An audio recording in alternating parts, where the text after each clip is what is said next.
Restaurant Unstoppable. What the most successful restaurateurs know that you don't. So what's the conversation look like on day one when somebody comes in your doors and they say, hey, like I'm here for a job? Do they know what's on the horizon? Do they have these are you laying this out in front of them that if you come to work here, like you could own your own, like maybe you're not sharing that yet because that's part of the vision. Yeah. But like there's room for growth. Like we don't want to just hire you for a line like we want you to be more than just a line, whatever the term you use here, but like a line employee.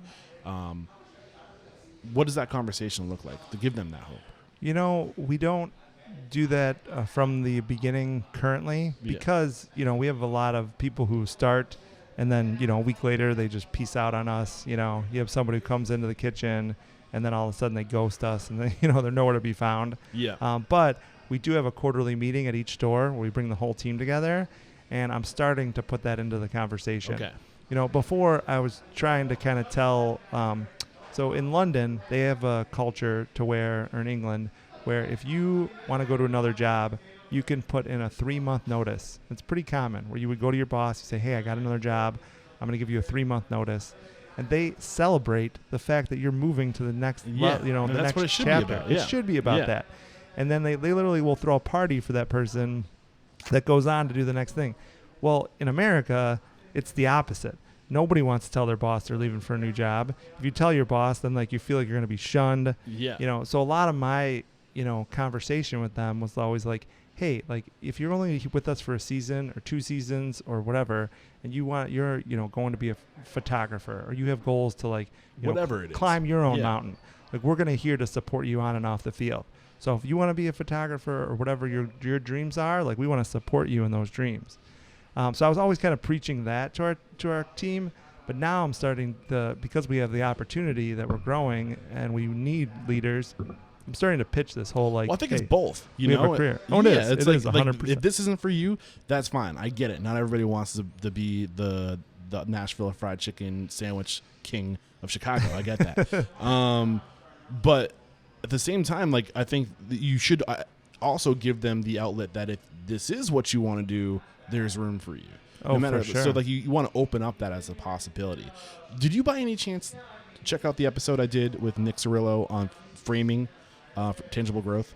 No, but I need to go back and listen. I was actually trying to get a hold of Nick Cirillo. I can introduce you. He's down the street. You know that, right? Yeah, oh yeah, he's Nick's right Pizza. down the we street. should go for pizza tonight. So I had him on the show, and Rudy Mick is actually behind that school of thought. Yep. And it's this idea of when you hire people from day one, maybe not from the day you're interviewing them, but as soon as they're hired and they're on the team, there is a path for growth. So they come to you and say, hey, Joe, I want to race. And you say, okay, here's what you got to do.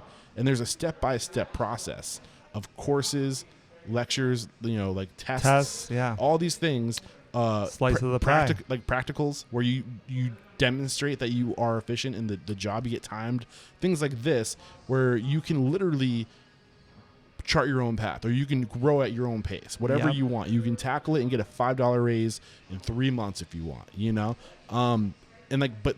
and that sounds like that's the path that you're on. Is that you've gotten to the point now where you want to start building these tangible paths of growth, of vertical growth within your business. Yep. So what's your plan to tackle that? So I actually, we were talking about bringing Nick in because we want to kind of mimic that ideology where the ball's in your court. You want to raise? Great. Earn it. Here you go. Here's the path to do that. But I think with us, it's kind of just keep pushing the team to, want more and, be hungry for it and work for it and work hard for it. And they're seeing, it's been tons of changes. No one stays in the same position for that long here at our company. So it's we're constantly moving people up. And I think people see that, and they're like, hey, oh, wow, that person was just working alongside me. Now they're my boss. Yeah. I want that too. I think I'm ready to step up, Yeah, for sure.